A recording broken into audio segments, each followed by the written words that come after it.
Alright, you bunch of COPPA twats, cut the shit and listen up. This video is not made for kids, but for a general audience, meaning teens, adults, and seniors can also enjoy this video. With that in mind, please enjoy. And mostly bite me.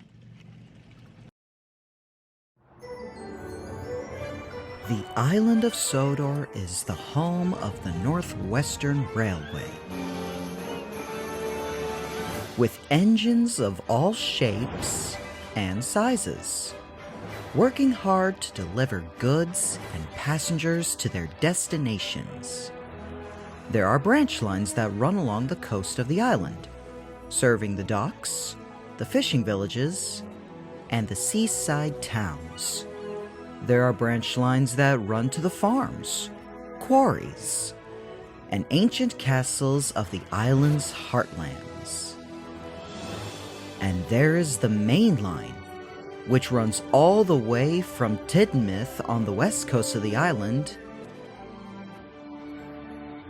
and over the Vickerstown Bridge in the east, where it continues to the mainland into Barrow-in-Furness and beyond.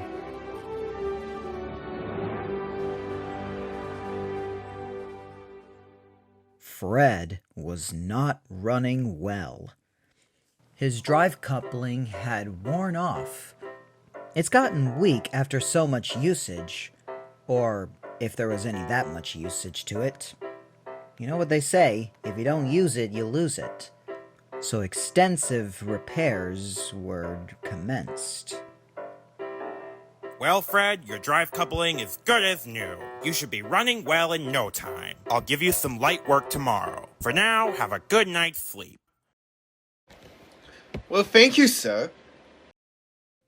That night, Fred attempted to get to sleep. In recent nights, it hasn't been that easy for him. Since Bertram left for Elfstead Castle to stay there, Fred secretly felt lonely at night. Just then, he heard what sounded like a purring motor in the distance. Hello? Is someone there? There was no response in the void. Just then, the purring noises started to splutter, and a silhouette could be made. It looked like an engine. A rather strange one. Sort of looked like a tractor on wheels.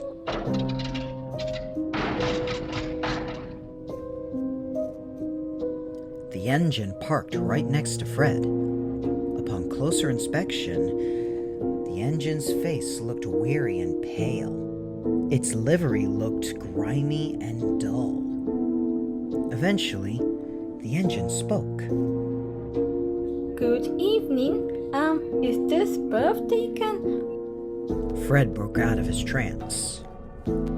Oh, not exactly. Not anymore. But please, make yourself at home. Oh, thank you kindly. Eventually, the two chatted up a conversation. Say, who are you? I've never seen an engine like you before. Well, that's not surprising, but if you must know, my name is Ladybug. Yes, an odd name, and you must be Fred. What? How do you know my name? You silly little diesel. I can see your nameplate and I can see your number as well. Number 9. I take it that the railway has a new number 7. Our number 7 is either here. But what do you mean by the new number 7? It was then when Fred looked down at her buffer beam and noticed the number 7. Well, you're the original number 7. Wait, you must have been one of those prisoners, aren't you? A pioneer? What makes you think that? From what I've learned, we have 2 pistoners engines. You must be one of them, while the other one is the original number 5 named Grasshopper. Grasshopper? Well, I can't say I've met him.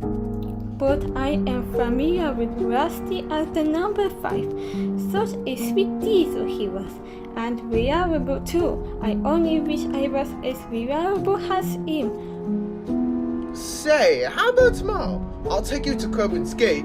The engines must have really missed you. Oh, I don't believe that's necessary. Wait around possible. Hogwash! I think the Fin Controller would love to have you around, Ladybug. There's a potential plans to restore a grass chopper, so I think I'll talk to Dave Hugh II to whip out the plans for your restorement. Ivo's Ladybug continued to turn a blind eye. I'm afraid the night's nearly halfway. We shall probably get to sleep now. Good night, Fred. Oh, okay. Good night, Ivo's Ladybug. And with that, Fred started to sleep again with his new friend. Unfortunately, his sleep was anything but peaceful. During the middle of the night, a huge storm with heavy rains and strong gales of wind pounded the island. It started to scare Fred a little. He closed his eyes really tightly. The strong gusts pushed the waves closer to shore than before. It brushed along branches, ripped up roofs, and knocked over some buildings and a few small cranes.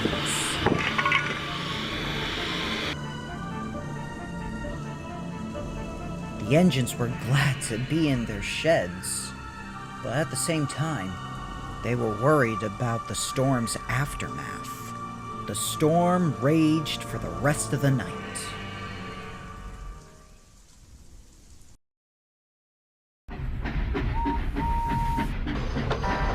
At last, early in the morning, Mr. Percival walked up to the engines in a grieving manner.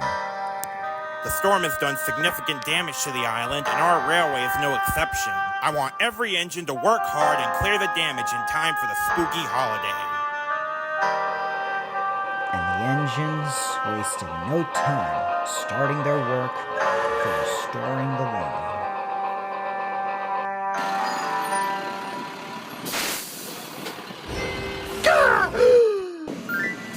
Fred woke up with a start. Rusty, the little diesel, was just pulling out with his works train. As he left, Fred took some time to survey all the damage and destruction. Great gauges! What did the storm do last night? Oh, Ladybug, are you alright? The storm must have been... But much to Fred's shock, he found that Ivo's Ladybug was gone. Huh? Where'd she go? She must have been left for work, or maybe something bad happened to her during the storm. I have to find her. Find who? You mean Millicent? Funny, I was just gonna go tell you to fetch her and take her to Croven's Gate. We're going to be doing a fundraiser tomorrow to get money for repairs on the railway. Push the coach. Yes, sir. But while I'm at it, may you keep a lookout for my new friend? Oh, and who's that? Her name is Iva Ladybug. She was the original number 7, and she has spent the night in the sheds. But with last night's storm, she's gone. I have to find her. Come on, driver, rev me up. And with the purr of his motor, Fred slowly emerged from the sheds and out onto the open line. Wow, I've never seen Fred this eager to work before. Yeah, we're going to need all the edges we can to clear up this mess. Once I said, if your wheels aren't glowing, then you aren't being hilarious for engine. Maybe so, but this Ivo's Ladybug, I better do some research on them. At Cattle's Creek, Elizabeth and some workmen were clearing up a railway crossing. Rusty and Beatrix sat in the siding waiting for the tracks to clear when Fred pulled up alongside them. Fred! Finally decided to stretch your wheels! Hey, Rusty, I'm on the lookout for my new friend. A new friend? Who Ivo's Ladybug. She was the original number 7. Rusty looked shocked and despair. Oh. Fred, I don't believe it's likely to see her again. Why not? Well, because she... Axel clear. Ready to go. Oh, the crossing's cleared. I'll explain it later. I suggest you get going before you get into trouble. And with the hoot of his air whistle, Fred left for Scarlet. He thanked the workmen for the tracks cleared. The engines were happy that the crossing was cleared. At last, Fred arrived at Scarloey Station. He was just about to pick up Millicent when he had to wait for Sir Handel with a timber trim to pass. Oh, Fred, fancy seeing you out. Afternoon, Sir Handel. Quick question. Have you seen my new friend? A new friend? Who's that? Ivo's Ladybug. She was the original number 7. Sir Handel looked shocked and despair. Fred, I don't believe it's possible to see her nowadays. How so? Because she's... Oh, fiddlesticks, the guard's whistle. Sorry, Fred, I have to make this timber delivery. We'll talk later. And with the toot of his whistle, Sir Handel left for the broken Scarloey Bridge.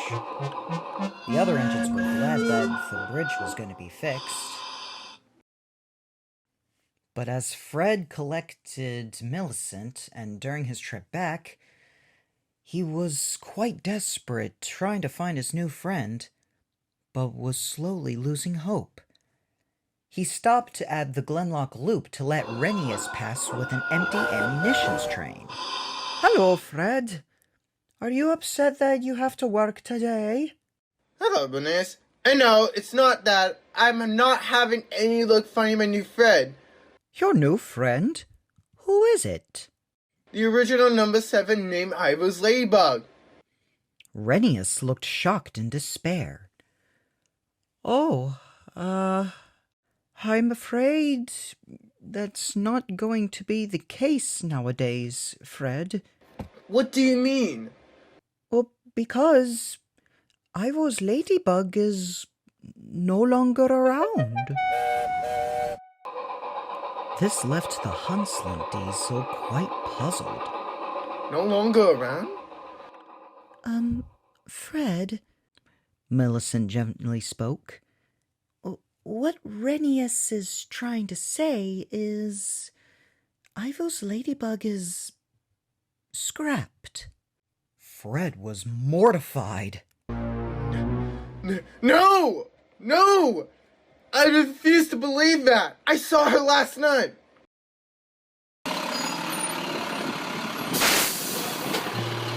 The little diesel and bogey coach continued cruising down the line until he was flagged down at the depot. Fin Controller! Ivo here! Scarlet! Is something wrong? Hello, Fred. Hello, Fred. Ivo Hugh will take over bringing Millicent to Croven's Gate. I just thought you'd hear what I looked up about your new friend.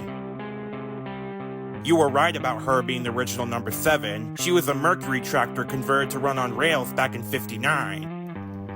I had my grandfather work with her, specifically with her portable turntable. Granted, she was a kind-hearted engine who's eager, but I can't say it speaks volumes about her reliability. Indeed, her conditions were problematic to say the least. She wasn't really fast, for her top speed was walking pace at full throttle. She wasn't strong either, even when pulling the weed killer train. Her portable turntable was faulty as well, and sadly, by 1962, the railway staff dismantled her. Unfortunately, the railway has no plans to restore her. That thin beam is all is left for her. We can't afford to build a replica of her either. I can't believe it. Well, I mean, I can believe it.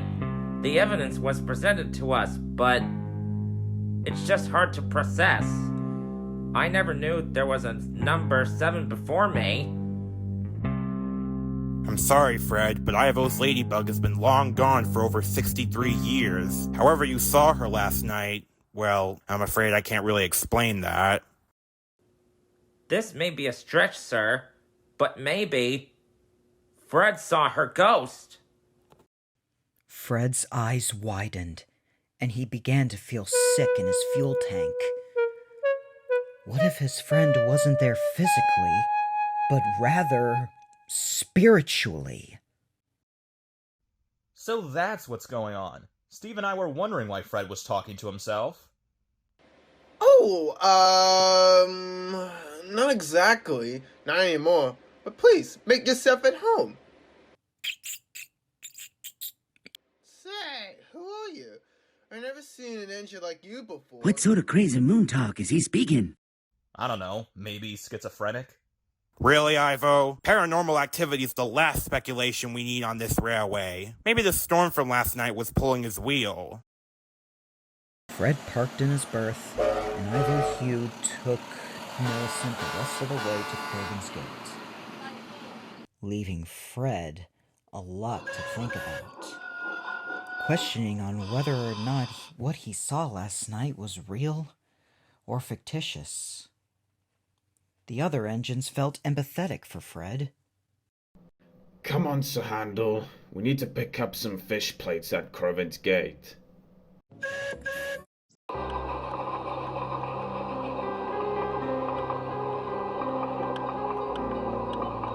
Late that night, the poor little Hunslet Diesel felt more lonely than ever, and quite scared too, until he heard a whistle. Evening, Fred. Sir Handel? What are you doing here? Well, I saw that you learned the truth about our former number 7, and seeing how lonely you've been since Bertram moved to Ostered Castle, I've decided to spend the night here with you. I know what it's like to feel alone back in '96 when I intentionally broke my fire bars. Why, thank you, Sir Handel. It's actually quite nice to have company for once. Yeah, we'll keep you company for the time being. Right, Blobfish? Whatever helps you sleep at night. Fred was extremely thankful that night, and he learned that the best kinds of friends to have are the ones that you hold closest to your heart. Yep, it's true. There you go, lad. A lot better than any ghosts about. Well, whatever she was, a memory spirit or a spectre, she looked like quite a nice lassie. I just hope she finds peace, whatever she is.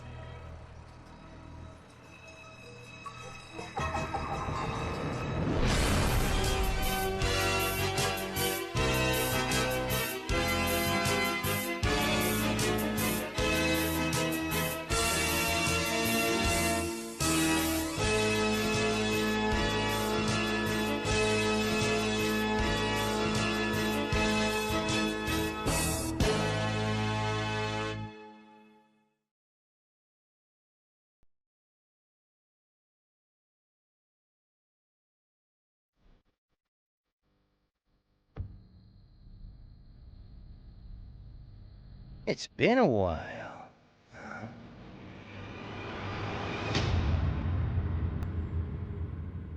Oh, and one more thing. Boo!